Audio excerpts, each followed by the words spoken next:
ನಮಸ್ಕಾರ ಸ್ನೇಹಿತರೆ. ಇಂಗ್ಲೆಂಡ್ ವಿರುದ್ಧದ ಕೊನೆಯ 3 ಟೆಸ್ಟ್ ಪಂದ್ಯಗಳಿಗೆ ಟೀಂ ಇಂಡಿಯಾ ಪ್ರಕಟ. ಸರಣಿಯಿಂದ ಹೊರಬಿದ್ದ ವಿರಾಟ್ ಕೊಹ್ಲಿ, ಕೆಎಲ್ ರಾಹುಲ್, ರವೀಂದ್ರ ಜಡೇಜಾ ಕೂಡ ಡೌಟ್. ಹಾಗಾದ್ರೆ ಇಂಗ್ಲೆಂಡ್ ವಿರುದ್ಧದ ಕೊನೆಯ 3 ಟೆಸ್ಟ್ ಪಂದ್ಯಗಳಿಗೆ ಪ್ರಕಟವಾಗಿರುವ ಟೀಂ ಇಂಡಿಯಾದ ಸ್ಕ್ವಾಡ್ ಯಾವ ರೀತಿಯಾಗಿರಲಿದೆ ಗೊತ್ತಾ? ಇದ್ರ ಬಗ್ಗೆ ಇವತ್ತಿನ ಈ ಒಂದು ವಿಡಿಯೋದಲ್ಲಿ ತಿಳಿಸ್ಕೊಡ್ತಾ ಹೋಗ್ತೀನಿ. ಸೊ ಹಾಗಾಗಿ ದಯವಿಟ್ಟು ಈ ವಿಡಿಯೋವನ್ನ ಕೊನೆವರೆಗೂ ನೋಡಿ. ಹೌದು ಸ್ನೇಹಿತರೆ, ಇಂಗ್ಲೆಂಡ್ ವಿರುದ್ಧದ ಕೊನೆಯ 3 ಟೆಸ್ಟ್ ಪಂದ್ಯಗಳಿಗೆ ಟೀಂ ಇಂಡಿಯಾವನ್ನ ಘೋಷಿಸಲಾಗಿದೆ. 17 ಸದಸ್ಯರ ಈ ತಂಡದಲ್ಲಿ ಸ್ಟಾರ್ ಆಟಗಾರರಾದ ವಿರಾಟ್ ಕೊಹ್ಲಿ ಕಾಣಿಸಿಕೊಂಡಿಲ್ಲ. ವೈಯಕ್ತಿಕ ಕಾರಣಗಳಿಂದಾಗಿ ಕೊಹ್ಲಿ ಸಂಪೂರ್ಣ ಸರಣಿಯಿಂದ ಹೊರಗುಳಿಯಲು ಬಯಸಿದ್ದಾರೆ ಎಂದು ಬಿಸಿಸಿ ತಿಳಿಸಿದೆ. ಇನ್ನು ಮೊದಲ 2 ಟೆಸ್ಟ್ ಪಂದ್ಯಗಳಲ್ಲಿ ಕಣಕ್ಕಿಳಿದಿದ್ದ ಶ್ರೇಯಸ್ ಅಯ್ಯರ್ ಕೂಡ ತಂಡದಿಂದ ಹೊರಬಿದ್ದಿದ್ದಾರೆ. ಬೆನ್ನು ನೋವಿನ ಕಾರಣ ಅಯ್ಯರ್ ಅವರನ್ನ ಆಯ್ಕೆಗೆ ಪರಿಗಣಿಸಿಲ್ಲ ಎಂದು ಬಿಸಿಸಿಐ ತಿಳಿಸಿದೆ. ಶ್ರೇಯಸ್ ಅಯ್ಯರ್ ಅವರ ಸ್ಥಾನದಲ್ಲಿ ಸರ್ಫರಾಜ್ ಖಾನ್ ತಂಡದಲ್ಲಿ ಉಳಿದಿದ್ದಾರೆ. ಅಂದ್ರೆ 2ನೇ ಟೆಸ್ಟ್ ಪಂದ್ಯಕ್ಕೂ ಮುನ್ನವೇ ಕೆಎಲ್ ರಾಹುಲ್ ಅವರ ಬದಲಿ ಆಟಗಾರನಾಗಿ ಸರ್ಫರಾಜ್ ಆಯ್ಕೆಯಾಗಿದ್ದರು. ಇದೀಗ ಕೊನೆಯ 3 ಪಂದ್ಯಗಳಿಗೆ ಆಯ್ಕೆ ಮಾಡಲಾದ ತಂಡದಲ್ಲಿಯೂ ಈ ಯುವ ಆಟಗಾರನಿಗೆ ಅವಕಾಶ ನೀಡಲಾಗಿದೆ.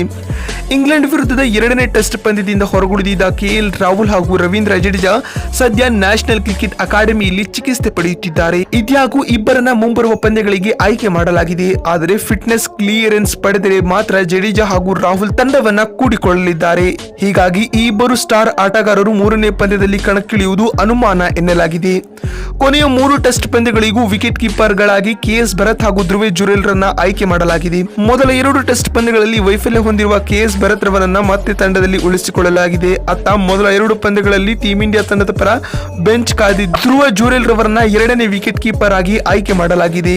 ಮೊದಲ 2 ಟೆಸ್ಟ್ ಪಂದ್ಯಗಳಿಗೆ ಹೆಚ್ಚುವರಿ ವೇಗದ ಬೌಲರ್ ಆಗಿ ಆಯ್ಕೆಯಾಗಿದ್ದ ಆವೇಶ್ ಖಾನ್ ರವರನ್ನ ಇದೀಗ 3 ಟೆಸ್ಟ್ ಪಂದ್ಯಗಳಿಂದ ಕೈಬಿಡಲಾಗಿದೆ. ಅವರ ಸ್ಥಾನದಲ್ಲಿ ಆರ್ಸಿಬಿ ತಂಡದ ವೇಗದ ಬೌಲರ್ ಆಗಿದ್ದ ಆಕಾಶ್ ದೀಪ್ ರವರಿಗೆ ಅವಕಾಶ ನೀಡಲಾಗಿದೆ. ಇನ್ನುಳಿದಂತೆ ಟೀಂ ಇಂಡಿಯಾದ ಕಂಪ್ಲೀಟ್ ಸ್ಕ್ವಾಡ್ ಯಾವ ರೀತಿಯಾಗಿರಲಿದೆ ಅಂತ ನೋಡ್ತಾ ಬರುವುದಾದ್ರೆ, ರೋಹಿತ್ ಶರ್ಮಾ ನಾಯಕನಾಗಿ ಕಾಣಿಸಿಕೊಂಡರೆ Jasprit Bumrah vice captain, Yashasvi Jaiswal, Shubman Gill, KL Rahul, Rajat Patidar, Sarfaraz Khan, Dhruv Jurel wicket keeper, KS Bharat as a wicket keeper, R Ashwin, R Jadeja, Axar Patel, Washington Sundar, Kuldeep Yadav, Mohammed Siraj, Mukesh Kumar, Akash Deep ರವರು ಟೀಂ ಇಂಡಿಯಾದ ಸ್ಕ್ವಾಡ್ ನಲ್ಲಿ ಕಾಣಿಸಿಕೊಳ್ಳಲಿದ್ದಾರೆ.